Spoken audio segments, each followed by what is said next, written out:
दोस्तों, हाल ही में मैंने आई सॉ द डेविल नाम की एक south Korean crime thriller film देखा है जिसे किम जी बून ने डायरेक्ट किया है। आईएमडीबी पर इस फिल्म को 7.8 आउट ऑफ 10 की रेटिंग मिली हुई है। तो आज की वीडियो में हम इस फिल्म की कहानी के साथ साथ इसके एंडिंग को भी एक्सप्लेन करेंगे। वीडियो शुरू करने से पहले आप सभी से एक छोटी सी रिक्वेस्ट है। वीडियो अगर अच्छा लगे तो वीडियो को लाइक एंड चैनल को सब्सक्राइब जरूर कीजिएगा। कहानी की शुरुआत एक सुनसान बर्फीली सड़क से होती है। एक कार धीरे धीरे उस सड़क पर चल रही होती है।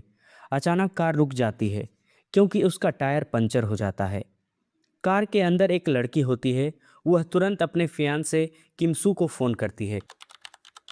उसी समय वहाँ एक स्कूल वैन आकर रुकती है। उसमें से एक आदमी उतरता है और पूछता है क्या हुआ। लड़की कहती है कि उसकी कार का टायर पंचर हो गया है और उसने टो ट्रक को बुला लिया है। वह आदमी कहता है इतनी बर्फ गिर रही है, उन्हें आने में काफ़ी समय लग सकता है, मैं देख लेता हूँ। फ़ोन पर किमसू यह सब कुछ सुन रहा होता है। उसे थोड़ा शक भी होता है। वह लड़की से कहता है अगर तुमने उसे बता दिया कि मदद आने वाली है तो वह अभी भी तुम्हारी मदद क्यों करना चाह रहा है। लड़की उसे बताती है कि ऐसा कुछ नहीं है और कुछ देर बाद उसका फ़ोन कट हो जाता है। वह आदमी टायर देखकर कहता है टायर पूरी तरह खराब हो चुका है। लड़की उसे धन्यवाद देती है और कहती है कि मदद आने वाली है। लेकिन वह आदमी लड़की को अजीब नज़रों से देखता रहता है। फिर वह अपनी कार में जाकर बैठ जाता है, लेकिन वह अपनी कार स्टार्ट नहीं करता। लड़की को अब थोड़ा शक होने लगता है। अचानक वही आदमी वापस आता है और कार की खिड़की पर जोरदार से हमला कर देता है। कांच टूट जाता है। वह लड़की को घायल कर देता है और उसे घसीटता हुआ एक अनजान जगह पर लेकर जाता है। जब लड़की को होश में आता है तो वह खुद को एक अंधेरी जगह में कैद पाती है। उसे समझ आ जाता है कि वह एक खतरनाक किलर के हाथ में फंस चुकी है। वह उससे दया की भीख मांगती है। वह कहती है मैं प्रेग्नेंट हूँ, मेरे पेट में बच्चा है। लेकिन उस आदमी के चेहरे पर जरा भी रहम नहीं होता और वह उसे बेरहमी से मार देता है। कुछ दिनों बाद पुलिस को उस लड़की के शरीर का अलग अलग टुकड़े मिलते हैं। यह खबर सुनकर हर कोई हिल जाता है। सबसे ज़्यादा टूट जाता है उसका पिता, क्योंकि वह पिछले 30 साल से एक डिटेक्टिव था, फिर भी वह अपनी बेटी की जान नहीं बचा सका। किम सू उस लड़की से बहुत प्यार करता था, लेकिन अब वह पूरी तरह अंदर से टूट चुका था। उसकी आंखों में आंसू होते हैं, लेकिन वह किसी के सामने अपना दर्द जाहिर नहीं करता। उसकी खामोशी देखकर लगता है कि एक भयानक तूफान आने वाला है। किमसू अपने काम से 2 हफ्तों की छुट्टी ले लेता है। असल में वह नेशनल इंटेलिजेंस सर्विस का एजेंट होता है। उसका एक साथी उससे मिलने आता है। वह किमसू को एक छोटा सा ट्रैकिंग कैप्सूल देता है। वह कहता है अगर यह कैप्सूल किसी के पास होगा तो तुम उसकी लोकेशन अपने मोबाइल पे देख सकते हो और उसकी आवाज़ भी सुन सकते हो। लेकिन वह चेतावनी भी देता है अगर किसी को यह बात पता चल गई तो दोनों मुश्किल में पड़ सकते हैं। किमसू कहता है चिंता मत करो, सब ठीक रहेगा, और वहीं से बदले का खतरनाक खेल शुरू हो जाता है। मृत लड़की के पिता, जो एक पुलिस चीफ भी हैं, किमसू को बताते हैं कि ऐसे केस में 4 संदिग्ध लोग पहले से गिरफ्तार हैं। वह किमसू को उन चारों की फोटो और जानकारी दे देता है। किमसू उन सभी को एक एक करके ढूंढना शुरू करता है। 2 लोगों को पकड़कर किमसू उनसे पूछताछ भी करता है, लेकिन जल्दी ही उसे समझ आ जाता है कि वो असली किलर नहीं है। फिर वह तीसरे सस्पेक्ट के घर जाता है, लेकिन वह आदमी काफ़ी समय पहले अपना घर छोड़कर गायब हो चुका होता है। जब किमसू वहाँ से जा रहा होता है तो उसे उस सस्पेक्ट का बेटा दिख जाता है। वह उससे पूछता है क्या तुम्हें पता है तुम्हारे पिता कहाँ रहते हैं। लड़का उसे एक एड्रेस बता देता है। किमसू तुरंत उस जगह पर पहुंचता है। वह घर की तलाशी लेता है और वहां उसे कई लड़कियों की चीज़ें मिलती है। फिर अचानक उसे ड्रेन में एक रिंग मिलती है और वह वही रिंग होती है जो उसने अपनी फियांसे को दी थी। यह देखकर किमसू टूट जाता है। अब उसे यकीन हो जाता है कि यही उस कातिल का घर है। दूसरी तरफ किलर की हालत बहुत ख़राब हो चुकी होती है। उसका पैर बुरी तरह घायल है, हाथ भी लगभग टूट चुका है। वह ठीक से चल भी नहीं पा रहा, लेकिन उसके दिमाग में सिर्फ एक ही सवाल घूम रहा होता है, वो आदमी हर बार मुझे ढूंढ कैसे लेता है। उसे शक होता है कि कहीं उसके पास कोई ट्रांसमीटर तो नहीं लगा दिया गया है।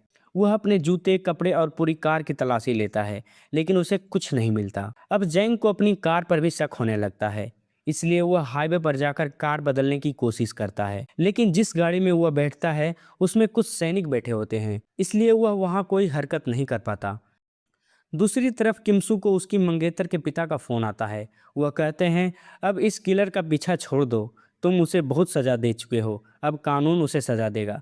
लेकिन किम्सू के दिल में सिर्फ बदला है। वह चाहता है कि जेंग वही दर्द महसूस करे जो उसने दूसरों को दिया था।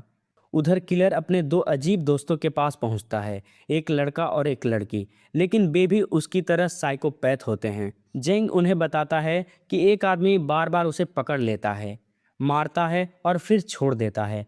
तब उसका दोस्त कहता है, वो तुम्हारा शिकार कर रहा है।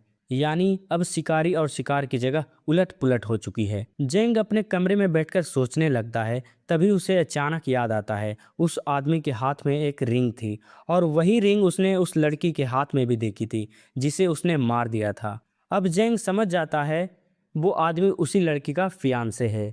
यानी अब यह सिर्फ इन्वेस्टिगेशन नहीं बल्कि एक बदले की लड़ाई बन चुकी है। उसी समय जेंग का दोस्त एक लड़की को अपने घर में कैद करके रखता है। वह उसे मारने ही वाला होता है। तभी अचानक किमसू वहां पहुंच जाता है। वह बिना आवाज किए घर में घुस जाता है। जेंग का दोस्त हैरान हो जाता है। इसके बाद वहां भयंकर लड़ाई शुरू हो जाती है। किमसू दोनों पर बहुत बुरी तरह से हमला करता है। वह जेंग के दोस्त और उसकी साथी को इतनी बुरी तरह से मारता है कि वे लगभग मरने की हालत में पहुंच जाते हैं। उसी समय जैंग भी वहां पहुंच जाता है, लेकिन इस बार भी किमसू उसे बुरी तरह से घायल कर देता है। अगली सुबह पुलिस वहां पहुंचती है। घर के अंदर मौजूद सभी लोगों को गिरफ्तार कर लिया जाता है। क्योंकि सभी बहुत घायल होते हैं, इसलिए उन्हें अस्पताल भेज दिया जाता है। किमसू भी घायल होता है। अस्पताल में किमसू अपने दोस्त से मिलता है जिसने उसे ट्रैकिंग कैप्सूल दिया था। वह उससे पूछता है, तुम उसे पुलिस के हवाले क्यों नहीं कर देते? लेकिन किमसू का साफ जवाब होता है, अभी नहीं, जब तक मेरा बदला पूरा नहीं होगा मैं इसे नहीं छोड़ूंगा। उसका दोस्त बताता है कि कैप्सूल अभी भी जेंग के शरीर में है, इसलिए वह उसकी लोकेशन और आवाज़ दोनों सुन सकता है। किमसू जेंग के पास जाता है। जेंग बेहोश होने का नाटक कर रहा होता है, लेकिन असल में वह सब कुछ सुन चुका होता है। अब उसे समझ आ जाता है कि उसके शरीर में ट्रांसमीटर छुपा हुआ है। किमसू एक बार फिर जेंग को एक सुनसान जगह पर छोड़ देता है। लेकिन अब जेंग सब कुछ समझ चुका होता है। वह जानता है किमसू कौन है, वह बदला क्यों ले रहा है और ट्रांसमीटर कहाँ है। वह जोर से बोलता है, मैं जानता हूँ तुम मुझे सुन सकते हो। फिर वह किमसू को भड़काने लगता है। वह बताता है कि उसने उसकी फियांसे को किस तरह बेरहमी से मारा था, और यह भी कि वह प्रेग्नेंट थी। यह सुनकर किमसू अंदर से टूट जाता है। जेंग एक मेडिकल स्टोर जाता है। वहां से वह कुछ मेडिसिन लेता है और कुछ समय बाद वह कैप्सूल अपने शरीर से बाहर निकाल लेता है। फिर वह उस कैप्सूल को एक दूसरे आदमी के शरीर में डाल देता है। अब किमसू को लगता है कि जेंग वही है, लेकिन असल में वह काफी दूर जा चुका होता है। अब जेंग का अगला निशाना होता है किमसू की फियांसे के परिवार। किमसू पूरी कोशिश करता है कि वह उससे पहले पहुंच जाए, लेकिन वह देर से पहुंचता है। जेंग पहले ही वहां पहुंच चुका होता है। वह किमसू की फियांसे की बहन को बेरहमी से मार देता है और उसके पिता को भी गंभीर रूप से घायल कर देता है। यह देखकर किमसू पूरी तरह टूट जाता है। अब उसे एहसास होता है कि अगर उसने पहले ही जेंग को मार दिया होता तो यह सब कभी नहीं होता। जेंग पुलिस को फोन करता है और कहता है कि वह खुद को सरेंडर करना चाहता है। उसका प्लान यह था कि अगर वह जेल चला गया तो किमसू उससे बदला नहीं ले पाएगा। लेकिन ठीक उसी समय किमसू वहां पहुंच जाता है और पुलिस के आने से पहले ही जेंग को अपनी गाड़ी में उठा ले जाता है। किमसू उसे उसी जगह ले जाता है जहां उसने उसकी फियांसे की हत्या की थी। वह वहां एक खतरनाक ट्रैप तैयार करता है। एक बड़ा ब्लेड ऊपर लगाया जाता है और जेंग के मुंह में एक रस्सी डाल दी जाती है। उस रस्सी का दूसरा सिरा दरवाजे से बंधा होता है। जब दरवाज़ा खुलेगा तो ब्लेड सीधा जेंग की गर्दन में गिर जाएगा। किमसू दरवाज़ा बंद करके बाहर निकल जाता है और कुछ ही पलों के बाद दरवाज़ा खुलता है, ब्लेड नीचे गिरता है और इस तरह से खत्म होती है एक खतरनाक सीरियल किलर की कहानी। बाहर खड़ा किमसू अपने हेडफोन में उसकी आखिरी आवाज़ें सुन रहा होता है। उसमें दर्द भी है, डर भी है और मौत का एहसास भी। किमसू को वही सब सुनाई देता है जो वह इतने समय से देखना चाहता था। लेकिन उसी पल उसकी आंखों से आंसू बहने लगते हैं, क्योंकि बदला लेने के बाद भी उसने सब कुछ खो दिया था। इस कहानी का सबसे गहरा सवाल यही है, आखिर असली डेविल कौन था? उन मासूम लड़कियों के लिए जेंग एक शैतान था, लेकिन जेंग की नज़रों में किमसू भी धीरे धीरे एक डेविल बन चुका था। यही वजह है कि इस फिल्म का नाम आई सॉ द डेविल है। तो दोस्तों यही थी इस मूवी की कहानी, जहां बदले की आग में एक इंसान खुद भी अंधेरे में डूबता चला गया।